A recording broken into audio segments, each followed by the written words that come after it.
¿Cómo les va? Buenas tardes. ¿Cómo están? Espero que estén muy bien.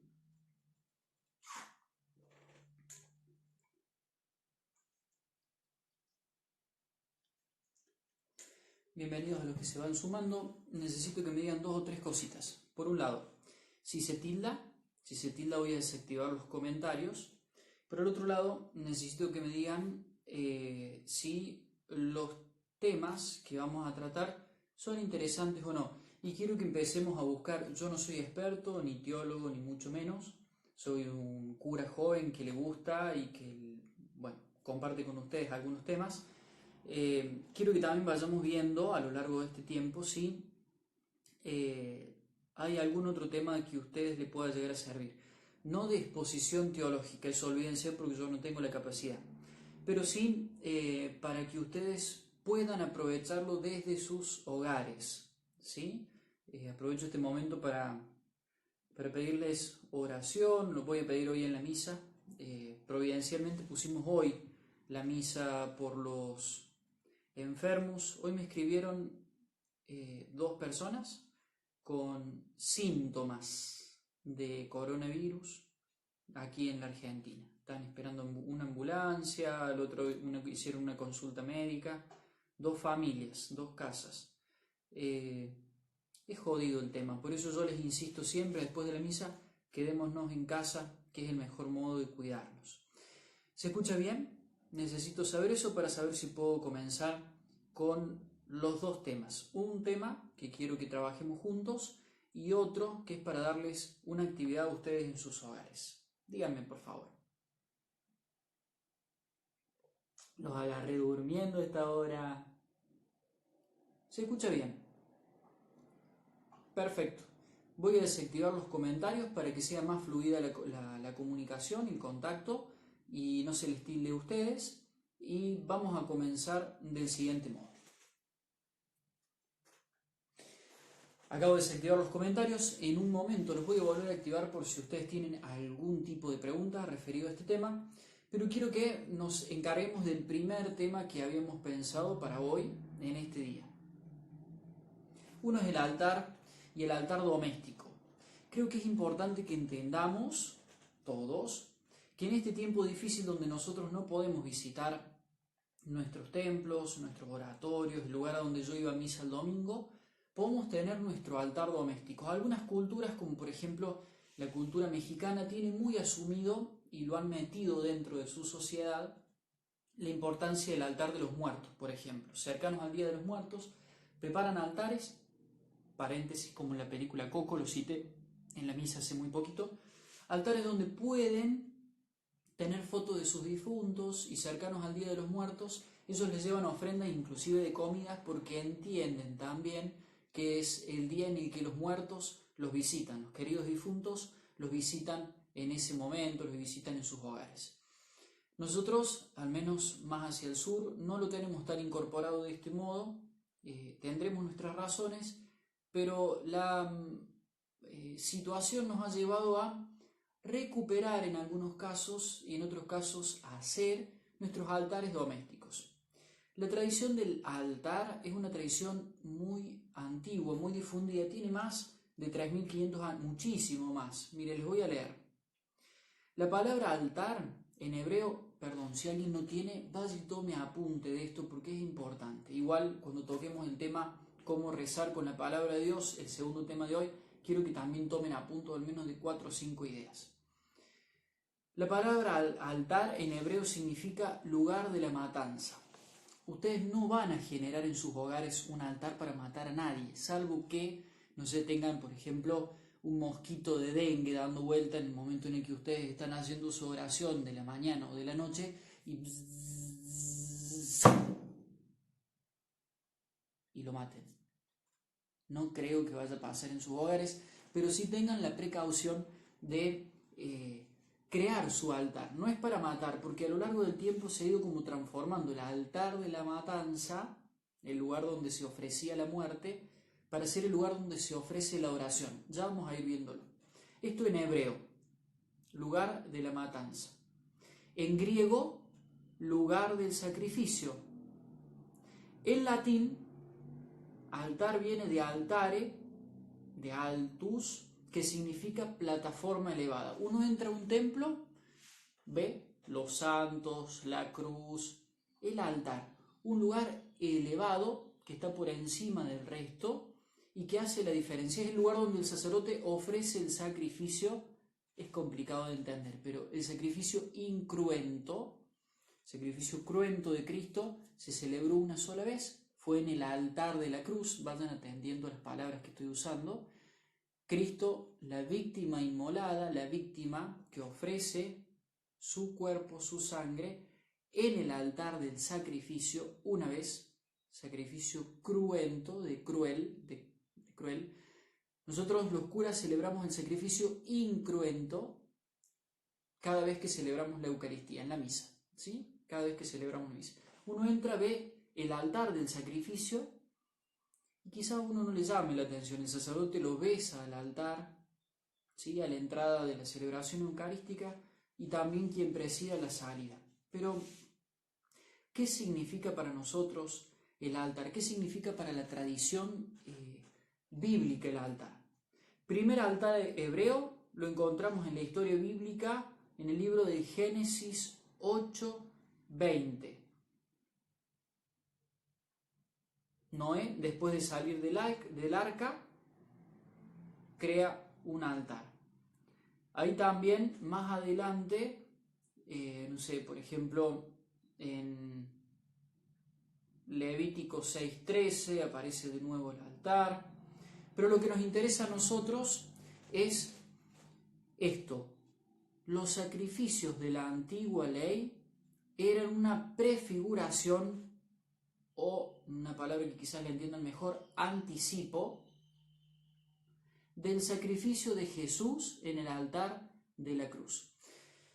¿Por qué les hago todo este enredo desde tan atrás para adelante? Porque quiero que lleguemos al altar de nuestros hogares. Y acá voy a hacer una aplicación personal. Acá estoy leyendo un autor que va citando textos bíblicos para no ponerme yo a buscar los textos, pero voy a llegar al altar de sus hogares. Les leo Hebreos 10, del 4 al 7. Pues es imposible que sangre de toros y machos cabríos borre pecados. Por eso, al entrar en este mundo, Cristo dice: sacrificio y oblación no quisiste, pero me has formado un cuerpo. Holocaustos y sacrificios por el pecado no te agradaron. Entonces dije: he aquí que vengo, pues de mí está escrito en el rollo del libro, a hacer, oh Dios, tu voluntad. Cristo ha venido a hacerse sacrificio en el altar para que nosotros tengamos vida y vida en abundancia. ¿Por qué nosotros tenemos en nuestros hogares un altar? Primero porque decimos, yo lo he dicho en casi todas las misas, nuestro hogar en este momento es una iglesia. Nuestro hogar es la iglesia de Dios, es nuestro altar doméstico, nuestro hogar es la iglesia doméstica y tiene que tener un altar, un lugar en el que nos podamos reunir. Cuando uno entra a una iglesia del concilio, una iglesia relativamente nueva, va a descubrir que el altar, la mesa, está puesta relativamente al medio y los bancos están distribuidos alrededor de ese altar, porque es lo más parecido a una mesa. El altar, les vuelvo a leer el término, lugar de la matanza, se ha convertido en una mesa.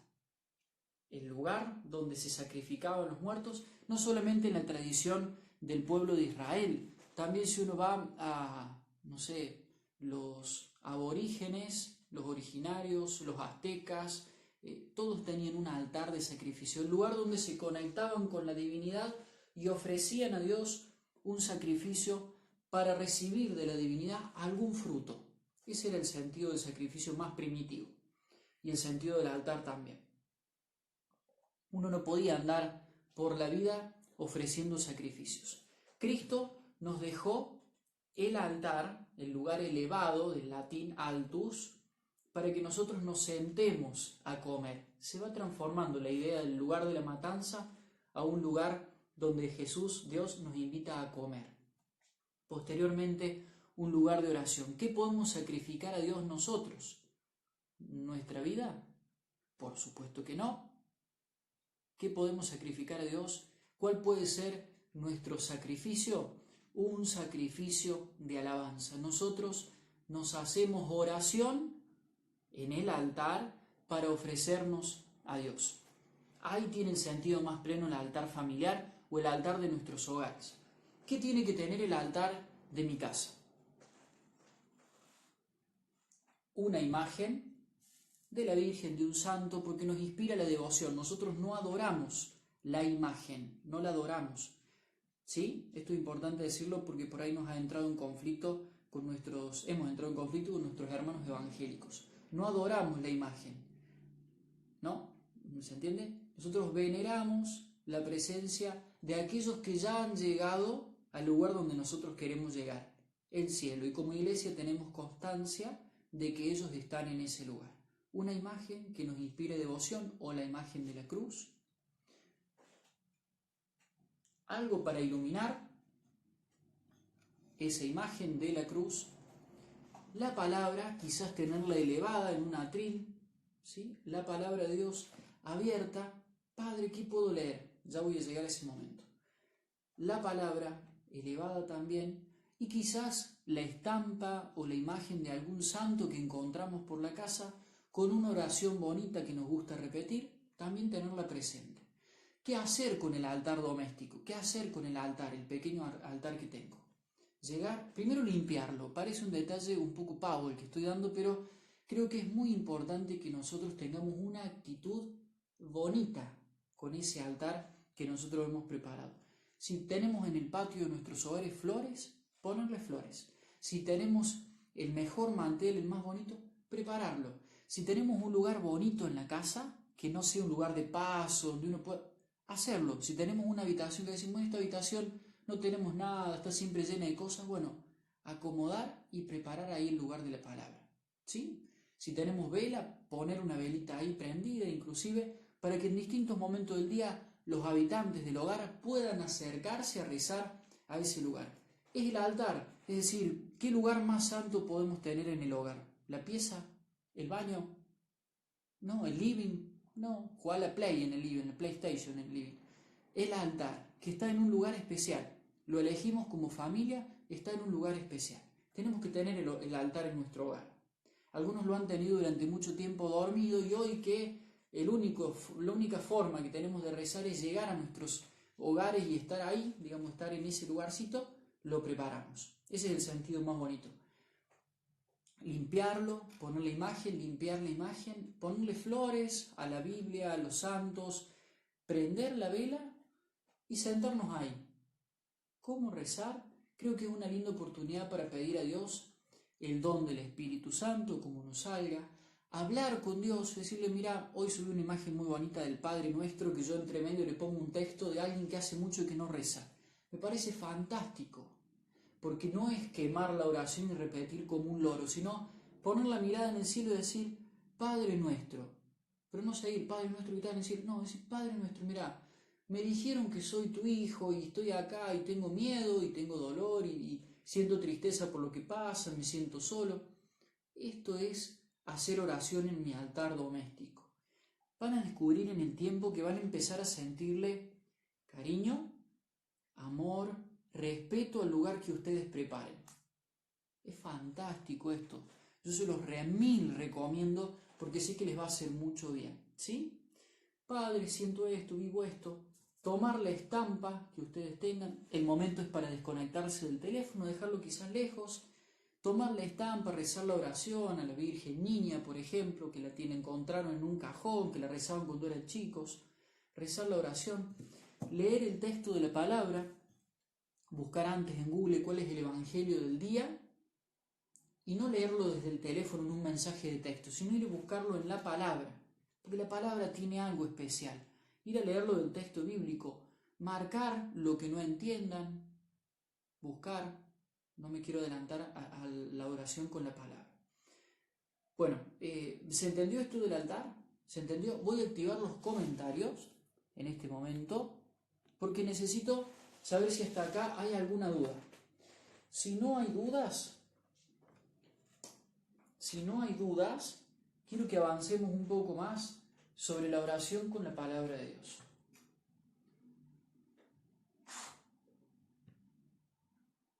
¿Se ha escuchado bien hasta acá? Espero que me respondan ahí, que me digan que sí, si hay alguna duda, y avanzamos con la oración bíblica sobre la palabra. Estamos re bien de tiempo, además. Bueno, quiero decirles también que, mientras los voy leyendo, está muy bueno, y esto es muy importante también, que ustedes se evangelicen con sus altares, que los puedan compartir con su familia. Miren, preparé este altar, que puedan mandarle una foto, miren, querida familia, miren. Bien, voy a ir leyendo ahí, veo las preguntas. Bien, voy a tratar de memorizarlas. Es importante que ustedes evangelicen, que lo puedan subir una historia, que recomienden en sus historias hacer su altar, que comparten para contagiar esto. Padre, ¿cómo puedo rezar con mi grupo juvenil con esto? De este modo, preparando su altar, invitando a tus amigos, a tus compañeros de grupo juvenil, que puedan preparar su altar. Padre, yo no tengo ninguna imagen en mi casa, ¿qué puedo hacer? No importa, si podés buscar una estampa que tengas, o al menos la palabra, iluminar la palabra, sentarte a leer la palabra.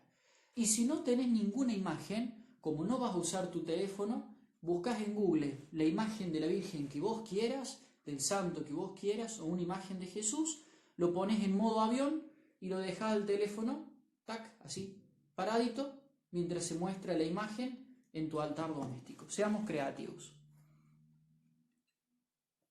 ¿Qué leemos en la Biblia? Bien, hoy estoy escribiendo, ¿no? ¿Qué leemos en la Biblia? Ahí vamos a empezar a seguir contestando. ¿Se escucha bien?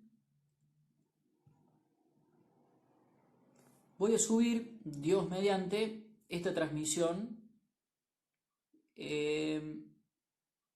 Voy a subir Dios mediante esta publicación a YouTube, para que también aquellos os va a quedar publicado acá, porque ya vamos por la mitad del tema.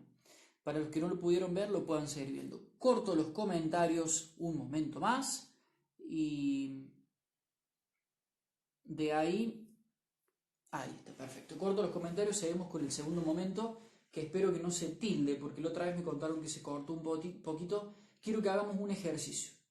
Vaya a saber durante cuánto tiempo nosotros estemos rezando en nuestros hogares y no pudiendo participar ni de la Eucaristía en nuestras comunidades o de otro modo.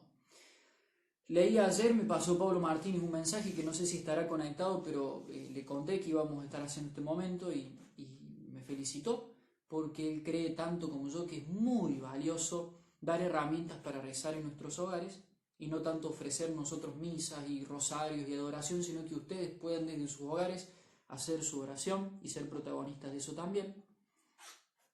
Una frase que no sé de quién es, no la recuerdo, pero que decía: es tiempo de hacer ayuno de pan y comulgar con la palabra. Me pareció una frase fantástica, porque es lo que en la Iglesia Católica necesitamos ya desde hace mucho tiempo, diría más de 60, 70 años, dejar de hablar tanto los curas y que todos nos comprometiéramos de una vez y por todas con la palabra de Dios. Es tristísimo encontrar católicos de años que están en la iglesia y que no saben ni cómo buscar en la palabra de Dios, no saben qué hacer con la Biblia. Quiero que arranquemos desde el comienzo, desde cero. Padre, ¿qué me recomienda usted para leer a mí? El Evangelio. ¿Qué es el Evangelio? El Evangelio nos cuenta quién fue y qué hizo Jesús durante su vida pública. ¿Qué hizo Jesús y quién fue Jesús? ¿Cuáles son los Evangelios? Agarras tu Biblia, te vas al índice, al comienzo está la Biblia del pueblo de Dios, que es la que estoy usando yo, trae un índice hacia aparte, que a lo mejor vos estás descubriendo que lo tenía en este momento, está al comienzo de la Biblia. Si no, lo tiene pegado en la misma Biblia, vas al índice, acá lo vuelve a tener, y buscas en las referencias, dice orden alfabético de los libros, qué sé yo, Nuevo Testamento, y dentro del Nuevo Testamento dice libros: Evangelio según San Mateo, Evangelio según San Marcos, Evangelio según San Lucas, Evangelio según San Juan. El Evangelio que lee el sacerdote en la misa está tomado de la Biblia, está tomado de acá. Y es lo que se llama perícopa, un pequeño fragmento del texto, es lo que lee el sacerdote cada domingo que vamos a misa o cada día de semana que vamos a misa, también lee una perícopa, un pequeño fragmento dentro de un capítulo que ustedes pueden leer también desde sus hogares. ¿Qué hacer en el caso de que ustedes no sepan qué leer? Buscan una aplicación que se llama Lico San Pablo, buscan en Play Store Lico San Pablo y es una aplicación que nos trae el texto de cada día. Ustedes van a ver el día y van a ver todas las lecturas que se van a leer en la misa. Ese día se va actualizando todos los días. Aplicación Lico San Pablo. Pueden leerla desde acá, pueden leerla desde su Biblia. Yo les recomiendo que vayan a la Biblia por lo siguiente. Ustedes llegan al texto, yo no lo puedo buscar porque acá no la tengo instalada, pero hoy es Lucas 1, 26 al 38. Cuando nos dice así, Lucas, Evangelio según San Lucas, capítulo 1, número grande de la Biblia, 1, versículos, números chiquitos, 26 al 38. Es decir, que dentro del capítulo 1 de Lucas, en la misa se va a leer desde el número chiquito 26 hasta el número chiquito 38 inclusive. Eso es la perícopa, el fragmento de texto que se va a leer en la misa. Lo vamos a leer a las 6 de la tarde, Dios mediante, dentro de 1 hora y media, acá, en este lugar, en la transmisión también. Yo no voy a hacer el análisis como hice la otra vez del texto, pero sí voy a darles las partes. ¿Qué tengo que hacer cuando me acerco a leer la palabra de Dios? Primero, pedirle al Espíritu Santo que me libre de cualquier interpretación que yo quiera hacer. Porque acá Dios me está llamando, me está invitando. No. Lo primero que hay que hacer es leer el texto. Entender que este texto tiene un contexto. El texto está acá. Tac. Esto. La perícopa está acá. Esta es la perícopa que yo voy a leer ahora, por ejemplo, ¿no? Pero esta perícopa tiene un texto antes, tiene un texto después. Entonces entender un poco que ese texto está en un contexto, ¿sí? Ver quiénes son los personajes que aparecen en ese relato bíblico. Por ejemplo, en el 6º mes, el ángel Gabriel fue enviado por Dios a una ciudad de Galilea llamada Nazaret. ¿Qué les recomiendo hacer yo con una Biblia? Si es su Biblia y se animan, háganlo. Esta es mi Biblia y está así. Miren, yo se los voy a mostrar. Está toda rayada, ¿ven?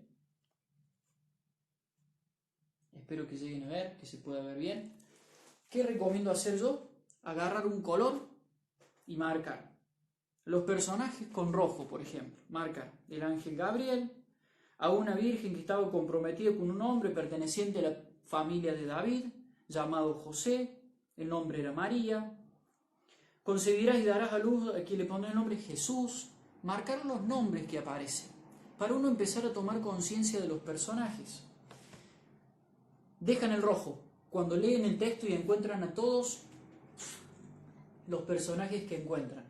Terminan, agarran el color celeste, una lapicera, una fibra, no porque se traspasa la hoja, es muy fina, un color suavecito, un lápiz de color suavecito.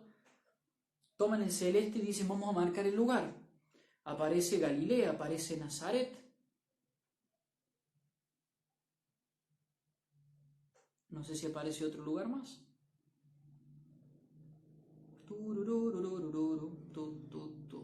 Marcan los lugares que aparecen. Toman otro color. Buscan que a veces hay partes en sus Biblias que están diferenciadas. O bien en la perícopa escribiéndose toda igual, el párrafo igual, y en un momento ustedes encuentran que hay una partecita que está distinta, o porque tiene más espacio entre líneas de letras, o porque en el caso mío, versículo 37, Lucas 1, versículo 37, tiene cursiva. Porque no hay nada imposible para Dios. ¿Ve? ¿Qué significa eso? El texto lo está remarcando. Cuando ustedes encuentren algo que no terminen de entender, por ejemplo, eso que a mí me llama la atención de que en mi Biblia esté remarcado, me voy a lo que se llama nota al pie de página. Las Biblias comúnmente, casi todas, abajo tienen una línea, que ustedes la pueden ver ahí, y abajo tienen otras indicaciones. Y van a estar señalizadas del siguiente modo. Van a tener el número de versículo en grande y a continuación lo que quiere decir. Por ejemplo, ustedes buscan en el versículo 37, donde decía arriba en el texto bíblico, porque no hay nada imposible para Dios, yo busco abajo en la referencia bíblica Génesis 18, 14 y me voy a investigar. Me voy a Génesis 18, 14. Miren qué curioso lo que dice Génesis 18, 14. ¿Acaso hay algo imposible para el Señor? Este fragmento de texto bíblico es cuando el Señor visita a Abraham en Mamre, porque se ha reído Sara, porque Sara era mayor y no podía dar a luz. Miren qué significativo que es el texto del Nuevo Testamento que leímos de Jesús y la referencia bíblica que nos marca algo que ya en el Antiguo Testamento había pasado de un modo muy similar. Está muy bueno. Uno tiene herramientas y uno tiene que quedarse en el corazón con frases que comúnmente en el modo de oración se llama oración en eco, con frases que dejan resonando el corazón. En este caso, no puede pasársenos por alto esta frase bíblica, porque no hay nada imposible para Dios. A lo mejor tu rezar con la palabra hoy sea repetir al frente de tu altar que acabas de crear o que ya tenés y lo has limpiado, porque no hay nada imposible para Dios. No hay nada imposible para Dios. Y uno puede hacer una oración letánica. ¿Qué significa? Señor, es cierto que la pandemia ha crecido en este tiempo, pero no hay nada imposible para Dios. Señor, muchas veces yo tengo miedo y estoy triste, pero no hay nada imposible para Dios. ¿Se entiende? Uno puede ir haciendo oración a partir de la palabra de Dios. Atenti, cucaracha. Encuentro en un lugar que no conocen. En el 6º mes, el ángel Gabriel fue enviado por Dios a una ciudad de Galilea llamada Nazaret. ¿Cómo es Nazaret? Agarran Google, preguntan a Google, Nazaret, ¿qué es? ¿Cómo era en la época de Jesús? Google puede responderle y ustedes pueden convertirse de sus hogares en unos expertos bíblicos. Activo comentarios, seguimos un poquito con esto. Después les voy a dar un poquito más de herramientas de cómo orar progresivamente con la palabra de Dios. Obvio, mientras activé ya los comentarios, quiero que ustedes me digan primero si se escucha bien y después quiero que me digan si van a formar su altar doméstico, si se van a animar a rezar así con la palabra de Dios. ¿Qué Biblia usás, Padre Jorge? Yo utilizo la Biblia del Pueblo de Dios, que es la misma que utilizamos en la misa, la misma traducción del texto. ¿Cuál recomiendo si ustedes no son de Argentina y tienen la Biblia del Pueblo de Dios? Les recomiendo utilizar la Biblia latinoamericana o la de Jerusalén. ¿Cuál es el problema de la de Jerusalén? Que si bien es muy correcta en la traducción, a veces el lenguaje no es tan cercano a nosotros aquí en Latinoamérica.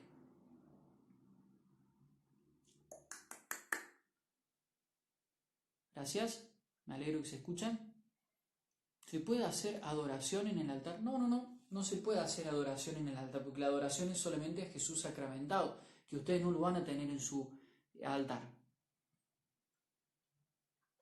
Pueden rezar desde sus lugares, desde sus casas, con sus amigos, por videollamada. Es una creatividad, o sea, así como ustedes están viendo que yo estoy acá, podría hacer una videollamada con alguno de ustedes y rezar desde sus hogares, que uno rece un Padre Nuestro, el otro rece el Ave María, ambos prendan al mismo tiempo la vela, le muestren al otro la imagen que tienen de Jesús. Es un modo muy bonito de rezar. ¿Sirve la Biblia Dios habla hoy? Sí sirve. Es de Sociedades Bíblicas Unidas, se han puesto de acuerdo la comunidad evangélica con los católicos para tener una traducción acomodada al lenguaje actual. y también que sirva para ambos, ¿no? Yo no la recomiendo porque por ahí el texto es muy actual y hay palabras que son muy bonitas, tomarlas del texto más original posible, ¿no? Este me parece que es para mí el más equilibrado que ustedes pueden encontrar. Para mí es mi criterio. ¿Qué más recomiendas marcar en el Evangelio? Yo primero les digo que no es un sacrilegio, que no está mal marcar la Biblia, su Biblia. En mi caso, que soy muy visual, ustedes lo han visto en las publicaciones que hago, me gusta esto que he preparado acá, con el color azul de fondo, con la imagen, el fondo azul. Lo he preparado porque soy muy visual, yo naturalmente me guío mucho por lo visual. Yo cuando marco algo en mi Biblia no me olvido, me queda como grabado en la retina la marca que hice. Les voy a dar más ejemplos. Salmo 40. Acá estoy. Salmo 42. ¿Cómo olvidarme el día que dibujé la sierva que busca las corrientes de agua? ¿Cómo olvidarme? ¿Lo ven ahí el dibujito que le hice? Dice, como la sierva sedienta busca las corrientes de agua, así mi alma suspira por ti, Dios mío. Mi alma tiene sed de Dios, del Dios viviente. ¿Cuándo entraré a contemplar el rostro de Dios? Yo dibujé una sierva, Hebreos 4:12. Le voy tirando citas que me voy acordando, que en algún momento yo las marqué y las dibujé. Hebreos 4:12. Ahí ven. Tiene una espadita marcada. ¿Ven la espada? Porque la cita dice, porque la palabra de Dios es viva y eficaz, más importante que cualquier espada de doble filo. Yo no me puedo olvidar más de esa cita bíblica, ¿me entienden? Buena pregunta. La Biblia de jóvenes no tiene notas al pie de página, tiene fragmentos que van incorporando al costado. Por eso, si verán en las recomendaciones, yo no la recomendé. Tiene buenas actividades para jóvenes, pero no es una Biblia que les pueda servir mucho a ustedes de estudio, donde uno puede buscar correlaciones. A veces la Biblia de Jerusalén, por ejemplo, tiene al margen un montón de citas bíblicas que uno no las entiende. Por ejemplo, en Lucas 1:37, al costado van a ver que dice en chiquitito GN 18,14. Te manda la referencia del Génesis. ¿Se entiende? Bueno, les digo, antes de que sigamos con las preguntas, después vamos a terminar con un pequeño momento de preguntas y ya cortamos para no ser largo y poder hacer esto un poco más seguido con distintos temas. Corto las preguntas en este mismo momento. Me quedo con ustedes un momento porque quiero explicarles algo sobre la lección divina. La lección divina, la lectura orante de la palabra de Dios es sumamente significativa. ¿Por qué? Porque los ayuda a ustedes de sus hogares a acercarse al texto bíblico para que Dios pueda acercarse a sus corazones. No hay nada más triste que un cristiano que no avance en su vida de fe. Y lamentablemente, la escritura y la tradición es la que nos interpela a crecer continuamente. Esto es así, es la realidad que nos toca. Nosotros crecemos en nuestra vida de fe porque entramos en contacto con la palabra, porque la celebración eucarística y la participación en la vida sacramental nos interpela, nos cuestiona, me pide cambiar, me ayuda a crecer y yo tengo que dar pasos. Si no, esto es como cuando nos llega una actualización del teléfono y la dejamos. En algún momento se nos traba, porque necesita ser actualizado. Nosotros, nuestra vida de fe es exactamente igual. Cuando nos acercamos a la palabra de Dios, hay 4 pasos que debemos seguir. Se los voy a decir a los 4 juntos, después les voy a dar una breve explicación de cada uno. Primero, leer la palabra. Anoten. Leer la palabra. Segundo paso, meditar la palabra. Después se los voy a explicar. Leer la palabra, meditar la palabra, orar con la palabra, y acá me quiebro el dedo, contemplar la palabra. Este no va. Leer la palabra, meditar la palabra, orar con la palabra, contemplar la palabra. ¿Anotaron? ¿Se rayaron aunque sea en el brazo? Les repito una vez más. Leer la palabra, meditar la palabra, orar con la palabra, contemplar la palabra. Vamos a ver que la contemplación es activa. Vamos por parte. Leer la palabra. ¿Qué dice el texto? Como lo hicimos al comienzo, ¿qué dice? El texto dice esto, esto y esto. Uno tiene que hacerle las primeras preguntas gramaticales que cualquier profesor le haría a un alumno de gramática. ¿Quiénes son los personajes? ¿Qué está pasando en esa cita bíblica? ¿Qué es lo que dicen los personajes? ¿Dónde están? ¿En qué contexto está el texto bíblico? Eso es leer la palabra. Leerla en un sentido crítico y de estudio. No conozco un lugar, no entiendo una palabra, la googleo, la busco qué significa. Primer paso, leer la palabra. ¿Qué dice el texto bíblico? El segundo paso, el meditar con la palabra, es ver qué me dice el Señor en su palabra. Esta palabra que Dios le dijo a la Virgen, en el caso del texto que vamos a leer hoy en el Evangelio, me está queriendo decir algo a mí. Le pregunto a Dios, ¿qué me dice esta palabra a mí en la situación que yo estoy viviendo? Si entiendo bien la primera parte, el leer la palabra y entender bien que Dios llega por medio de un ángel a decirle una palabra a una mujer pequeña, joven como era la Virgen, en un momento difícil, puedo entender qué es lo que Dios me viene a decir a mí hoy que estoy encerrado en mi casa con una pandemia. ¿Se entiende? Lo que Dios me dice a mí, eso es meditar con la palabra. Segundo momento. No hace falta que les dé ejemplo, ¿verdad? Tercer momento, orar con la palabra. Es darle una primera respuesta a esto que ya he hecho.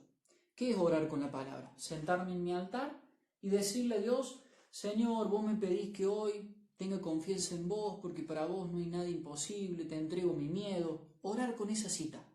¿Vieron que leímos Lucas 1? Me situé yo y le di fuerza al versículo 37. Porque para Dios no hay nada imposible. Bueno, mejor les queda a ustedes esa cita. Orar con la palabra es darle una respuesta a esa cita. Señor, una hablar con Dios. Señor, tu palabra hoy me invita a confiar en que vos estás y que no tengo que tener miedo porque para vos no hay nada imposible. Quiero entregarte esto y esto y esto. Orar con la palabra. Tercer momento. Cuarto, contemplar la palabra. Es descubrir a qué conversión y acción me invita el Señor. Leí, medité, recé con la palabra y Dios me propone hacer algo. De esto que he hecho antes, Dios me tiene que proponer o convertirme o actuar o hacer algo. Este texto quizás sea una oportunidad para en la conversión cotidiana descubrir que Dios es nuestra fuerza y quizás sea empezar a no tener miedo, por ejemplo, a todo lo que está pasando. Bueno, tener recaudos, pero no tener miedo.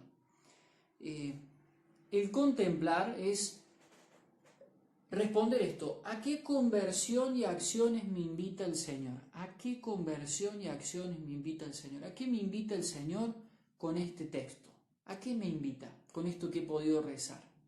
Poder darle una respuesta que se haga... ¿Se entiende? No es una respuesta de oración, sino una respuesta que tenga implicancia en mi vida cotidiana. Es crecer naturalmente. Con esto lo tenemos que hacer todos los días de nuestra vida, con todas las palabras de Dios que que querramos, ¿sí? O que se nos crucen. Este es el proceso que nosotros como cristianos, como hijos de Dios, como creyentes, tenemos que hacer con la palabra de Dios. Y cuando no entendamos la palabra de Dios, utilizar las herramientas que nos da Google. En otros tiempos no podíamos hacer esto porque Google no existía y no teníamos nosotros el material de lectura. Pero si ustedes buscan, ¿sí? Lo siguiente, anoten, exégesis bíblica de Juan 1, del 26 al 38, van a leer en páginas como Aleteia, como Catholic Link, como un montón que son confiables, curas que hablan, entre comillas hablan, que decir que reflexionan a partir de ese texto bíblico. Lo que sería una especie de homilía, si ustedes quieren llamarle, para que ustedes puedan cumplir el primer momento, que es ¿qué dice el texto bíblico? ¿Me entendieron? No quiero ser mucho más largo que esto, voy a dejar lugar para algunas preguntas más y cortamos para que yo pueda subir esta transmisión a YouTube, porque quiero que quede para que ustedes también puedan compartirla. Creo que ha sido muy interesante y provechosa para muchos de ustedes, seguramente para muchas personas más también. Los leo. Van a poner, por supuesto, supongo que van a poner en acción esto que acabamos de contemplar, esto que acabamos de escuchar. Supongo que van a hacer hoy el gran esfuerzo de sentarse a leer el texto. Una pregunta, ¿se puede abrir la Biblia al azar? No tiene llave y no tiene candado, o sea, la puedes abrir donde vos quieras. Mi recomendación es que leas el Evangelio porque es más simple de entender el Evangelio que, por ejemplo, el Cantar de los Cantares, el libro del Levítico. Yo no estoy en contra de los que dicen que Dios puede inspirar a las personas a leer un fragmento de texto. Yo recomiendo leer